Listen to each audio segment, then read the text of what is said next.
السلام علیکم ویورز، کیسے ہیں آپ سب؟ ویلکم کرتی ہوں آپ کو آج کی اس انٹرسٹنگ اور نیو سٹوری میں۔ مجھے اس علاقے میں رہتے ہوئے تقریباً 15-16 سال ہو چکے تھے، اس لیے میں یہاں رہنے والے قریب تمام ہی افراد سے واقف تھا۔ یہاں درمیان درجہ کے لوگ رہتے تھے، ان سب کے درمیان خاص میل جول تھا اور مشکل وقت میں سب ایک دوسرے کے کام آتے تھے۔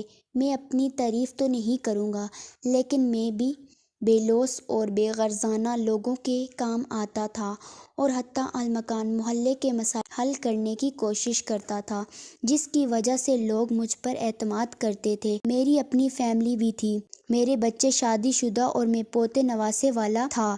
عصر کے وقت میں عموماً مسجد میں ہی بیٹھ جاتا اور لوگوں کے مسائل سن سن کر انہیں حل کرنے کی کوشش بھی کرتا۔ یہی وجہ تھی کہ لوگ مجھ سے اپنے گھریلو مسائل بھی ڈسکس کر لیتے تھے۔ کچھ دنوں سے محلے کی ایک سڑک کے کنارے جو کچی آبادی کی طرف جاتی تھی، وہاں درخت کے نیچے ایک شخص کو بیٹھا دیکھ رہا تھا۔ نہ جانے وہ کون تھا، کون سائیں مست، پاگل یا دیوانہ، یا پھر ناکام عاشق۔ سر جھکائے اپنے خیالوں میں گم بیٹھا رہتا تھا۔ محلے کے لوگ آتے جاتے اسے دیکھتے تھے، لیکن اس شخص نے کسی سے کچھ مانگا نہیں تھا۔ لوگوں نے بھی اسے نظر انداز کر دیا۔ اس کی عمر کا بھی درست اندازہ نہیں ہوتا تھا، کیونکہ کھچڑی بال، بڑھی ہوئی داڑھی کے ساتھ زیادہ تر وہ گھٹنوں میں منہ چھپائے بیٹھا نظر آتا تھا۔ کبھی کبھی محلے کے بچوں نے اسے چھیڑنے کی کوشش کی، اسے پتھر مارے تو اس نے انہیں ڈانٹ کر بھگا دیا۔ پھر کچھ لوگوں نے آتے جاتے اس کے پاس سکے ڈالنا شروع کر دیے تو اس نے انہیں اٹھا کر پھینک دیا۔ اس سے اندازہ ہوا کہ وہ فقیر بھی نہیں تھا۔ میرے ذہن میں سوال اٹھتا تھا، وہ کون تھا؟ میں مسلسل ایک ہفتے سے دیکھ رہا تھا۔ وہ ایک مصروف سڑک تھی اور نوجوان لڑکیوں اور خواتین کا آنا جانا بھی لگا رہتا تھا، لیکن اس نے کبھی کسی کو تنگ نہ کیا۔ تو مجھے کچھ تجسس ہوا اور میں ایک دن اس کے پاس پہنچ گیا۔ پہلے تو وہ گھٹنوں میں سر دیے بیٹھا رہا، پھر میرے پیار بھرے نرم لہجے نے اسے سر اٹھانے پر مجبور کر دیا۔ جیسے اس نے سر اٹھایا، مجھے اچھی خاصی حیرانی ہوئی، کیونکہ وہ بزرگ نہیں بلکہ نوجوان آدمی تھا۔ مجھے تجسس ہوا، آخر اس عمر میں اس کے ساتھ کیا ہوا کہ وہ دنیا سے ہی بیزار ہو گیا۔ میرے بہت پوچھنے پر اس نے بتایا کہ میرا نام ساجد ہے۔ میرے ماں باپ کا انتقال بچپن میں ہی ہو گیا تھا۔ مجھے اور میری چھوٹی بہن کو میرے چچا نے پالا تھا، صرف اس لیے کہ وہ ہمارا مکان ہتھیانا چاہتے تھے۔ وہ ہم دونوں بہن بھائیوں پر بہت ظلم کرتے تھے اور ہم ان کے ظلم برداشت کرتے تھے۔ پھر جب ہم جوان ہوئے تو چچا نے میری بہن کا رشتہ بڑی عمر کے آدمی سے کر دیا، کیونکہ وہ امیر شخص تھا۔ گویا چچا نے میری بہن کو فروخت کر دیا۔ اس شخص نے بھی بہن پر اتنے ظلم کیے کہ وہ ڈیلیوری کے دوران اللہ کو پیاری ہو گئی۔ پھر چچا نے مجھے گھر سے نکال دیا۔ میں نے جیسے تیسے کر کے اپنی پڑھائی مکمل کی اور نوکری کر کے اپنے دوست کے ساتھ رہنے لگا۔ اسی دوران مجھے ایک لڑکی ملی، وہ میرے محلے کی رہائش تھی۔ ہم دونوں میں پہلے دوستی ہوئی، جو بعد میں رفتہ رفتہ محبت میں بدل گئی۔ میں اس سے شادی کرنے کی خاطر اتنی محنت کرتا رہا، لیکن میری محبت ہار گئی اور دولت جیت گئی۔ اس کے باپ نے ایک دولت مند لڑکے سے اس کی شادی کر دی۔ اتنے اچھے رشتے پر اس لڑکی نے بھی فوراً آنکھیں پھیر لیں۔ اس سے آخری بار بات کرنے گیا، مگر اس کے باپ کو پتہ چل گیا اور اس نے مجھے محلے کے لڑکوں سے پٹوایا اور مجھے سیڑھیوں سے دھکا دے کر گرا دیا۔ میری ٹانگ کی ہڈی ٹوٹ گئی۔ کئی دنوں تک خیراتی ہسپتال میں پڑا رہا۔ اس دوران میری نوکری بھی چلی گئی اور مالک مکان نے گھر سے نکال دیا۔ جب میں ٹھیک ہوں، آپ تو میری ٹانگ میں لنک آ چکا تھا۔ اب نہ میرے پاس نوکری ہے نہ گھر۔ چچا کے پاس گیا تو انہوں نے پہچاننے سے انکار کر دیا۔ اتنا بتا کر وہ نوجوان رونے لگا۔ میں نے اسے تسلی اور حوصلہ دیا کہ گھبراؤ مت، ہمت نہ ہارو، زندگی میں نشیب و فراز آتے ہی رہتے ہیں۔ اور پھر اس کے لیے محلے کی مسجد میں رہنے کا انتظام کر دیا، جس کے لیے وہ بڑی مشکل سے تیار ہوا تھا۔ مسجد کے حجرہ میں اس کی رہائش کا بندوبست ہو گیا تھا، ساتھ ہی مسجد میں اس کے بچوں کو پڑھانے کا انتظام کر دیا۔ یوں رہنے کے ساتھ ساتھ ساجد کے روزگار کا بندوبست ہو گیا۔ وہ پڑھا لکھا تھا، اس لیے کچھ دنوں بعد اس نے سپارے کے ساتھ ساتھ ٹیوشن بھی پڑھانے لگا۔ میں روزانہ اس کے پاس جاتا تھا۔ وہ میرا بہت مشکور تھا، ورنہ اس ظالم دنیا نے جو سلوک اس کے ساتھ کیا تھا اس پر وہ زندگی سے بیزار ہو گیا تھا۔ میری باتوں نے ساجد کو دوبارہ زندگی کی طرف راغب کر دیا تھا۔ بہرحال یہ اللہ کا کرم تھا کہ اس نے مجھے توفیق دی۔ شاید میں ساجد جیسے ایک مایوس ناکام شخص کو زندگی کی طرف لے آیا۔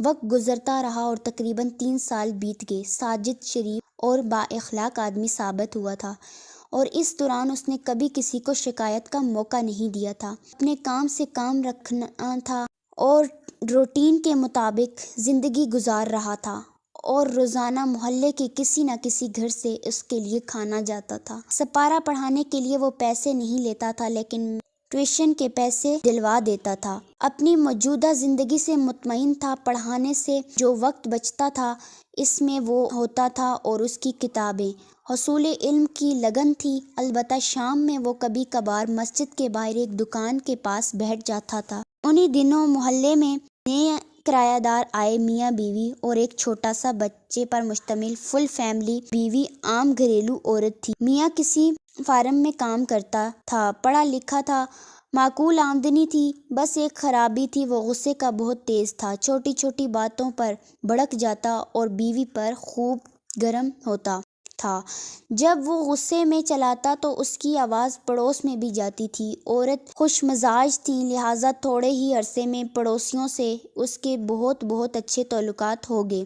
ویسے میاں بیوی میں بہت محبت تھی۔ ہر جھگڑے کے بعد شوہر اپنی بیوی کو مناتا تھا، باہر گھمانے لے جاتا، تحفہ دیتا، اپنے غصے پر شرمندہ ہوتا۔ شاید اس کے لیے بیوی نے اس کے غصے والی عادت سے سمجھوتا کر لیا تھا۔ یوں زندگی مناسب انداز میں گزر ہی رہی تھی۔ لڑائی جھگڑا، روٹھنا منانا، پیار محبت، ان سب کے ساتھ ان دونوں میاں بیوی کی ازدواجی زندگی کی گاڑی رواں دواں تھی۔ ان کے گھر سے ہفتہ میں کم از کم ایک بار ضرور شوہر کے چلانے کی آواز آتی تھی، جس کے لیے پڑوس والے ذہنی طور پر تیار ہوتے تھے۔ لیکن ایک بار 15 دن گزر گئے تھے مگر ان کے گھر سے کسی بھی قسم کے جھگڑے کی آواز نہیں آئی تھی، جس پر سب حیران تھے۔ میں ان کا پڑوسی تھا، اس لیے میں زیادہ حیران تھا۔ پھر میں نے سوچا شاید شوہر عادل کو عقل آ گئی ہے، اس لیے اپنی بیوی شگفتہ پر غصہ کرنا چھوڑ دیا ہے۔ مزید ایک ہفتہ گزرا تو میں نے اپنی بیوی کو ان کے گھر بھیجا کہ کہیں وہ بیمار نہ ہو، مگر بیٹی نے بتایا کہ وہ شاید اپنے میکے گئی ہوئی ہے۔ اس روز میں گھر آ رہا تھا کہ سامنے سے عادل کی گاڑی آتی نظر آئی۔ میرے پاس ہی روکی، سلام کے بعد کہنے لگا آپ سے کچھ بات کرنی ہے۔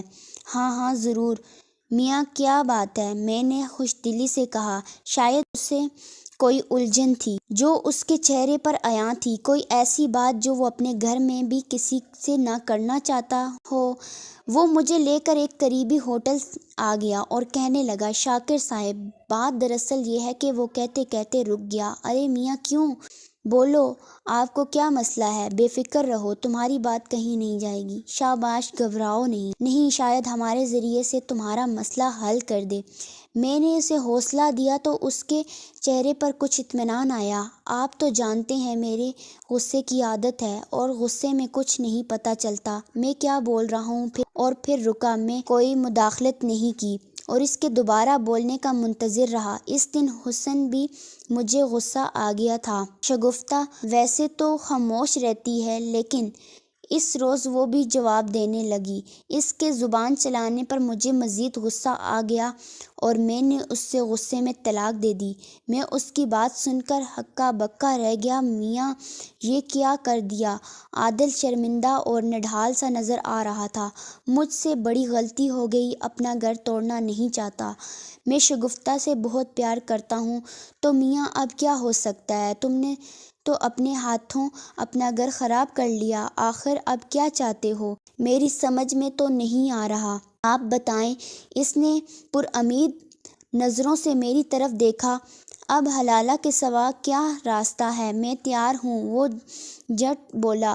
شاید وہ ذہنی طور پر سب سوچ کے آیا تھا، بقول اس کے اس نے شگفتہ سے بات بھی کر لی تھی، مگر حلالہ کسی سے ہو یہ سوال اپنی جگہ اہم تھا۔ میں رات بھر سوچتا رہا کہاں عادل نے مجھ سے یہ بات کیوں کی۔ اچانک میرے ذہن میں خیال آیا کہ کہیں وہ مجھ سے نہیں چاہ رہا۔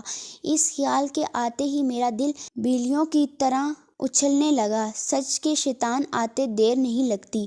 میں نے اپنے آپ کو تسلی دی کہ میں اس کے اعتماد کو ٹھیس نہیں پہنچاؤں گا اور یہ راز بھی اپنے تک ہی محدود رکھوں گا۔ آخر کسی کا گھر بسانا تو ثواب کا کام ہے۔ میں نے دوسرے دن عادل سے کہا میں تیار ہوں تو وہ بہت خوش ہو گیا۔ مجھے پتا تھا آپ میری مدد ضرور کریں گے۔ میں اپنے گھر میں کسی کو نہیں بتا سکتا۔ میں آپ کو اپنا بزرگ سمجھتا ہوں۔ آپ اس لڑکے سے بات کر لیں گے؟ کام جتنا جلدی ہو جائے اچھا ہے۔ کون سا لڑکا؟ میں نے چونک کر پوچھا۔ وہ جو مسجد میں بچوں کو سپارہ پڑھاتا ہے۔ عادل نے کہا ہاں۔ وہ میرے منہ سے بے ساختہ نکل گیا۔ میں نے دل ہی دل میں خود کو کوسا، اللہ سے معافی مانگی اور پھر اس کا شکر ادا کیا جس نے میری عزت رکھ لی۔ میں نے عادل کے کہنے پر ساجد سے بات کی۔ وہ بڑی مشکل سے تیار ہوا۔ ہم نے دوسرے علاقے میں ایک گھر کرائے پر لیا اور مقررہ دن میں ہی ساجد کو لے کر وہاں پہنچ گیا اور عادل شگفتہ کو چھوڑ گیا۔ میں نے خاموشی سے مولوی صاحب کو بلا کر ان کا نکاح پڑھایا اور پھر وہاں ان کو چھوڑ کر گھر واپس آ گیا۔ 3 دن کے بعد ساجد کو شگفتہ طلاق دینا تھی۔ پھر وہ عدت گزار کے دوبارہ عادل کے حقت میں آ جاتی۔ عدت کا دورانیہ وہ اسی فلیٹ میں گزارتی۔ عادل اسے خرچہ وغیرہ بھی بھجوا دیتا اور گفت کا حال پوچھنے اس فلیٹ پر گیا۔ دیکھا تو وہاں تالا لگا ہوا تھا۔ یہ دیکھ کر میرے تو اوسان خطا ہونے لگے۔ ساجد وہاں کسی کو جانتا نہ تھا۔ وہ شگفتہ کو لے کر کہاں گیا تھا؟ کافی انتظار کے بعد جب کوئی نہیں آیا تو میں مالک مکان کی طرف گیا۔ وہ مجھے دیکھتے ہی کہنے لگا ارے صاحب، وہ آپ کے رشتہ دار تو اسی دن چلے گئے تھے، شاید انہیں گھر پسند نہیں آیا۔ یہ سن کر پیروں سے زمین سرک گئی۔ مالک مکان مزید بتانے لگا یہ خط آپ کے نام دیا ہے۔ وہ خط میرے ہاتھوں میں تھما کر چلا گیا۔ میں نے لرزتے ہاتھوں سے خط کھولا۔ اس نے لکھا تھا شاکر صاحب، آپ کا بے حد شکریہ۔ آپ نے بہت نیکی کا کام کیا ہے کہ میری محبت مجھے واپس دلوا دی۔ شگفتہ وہی لڑکی ہے جسے میں چاہتا تھا۔ تو ویورز، آپ کو میری کہانی کیسی لگی پلیز کمنٹ باکس میں بتائیے گا۔ میری ویڈیو کو لائک اور میرے چینل کو سبسکرائب کر دیجیے گا۔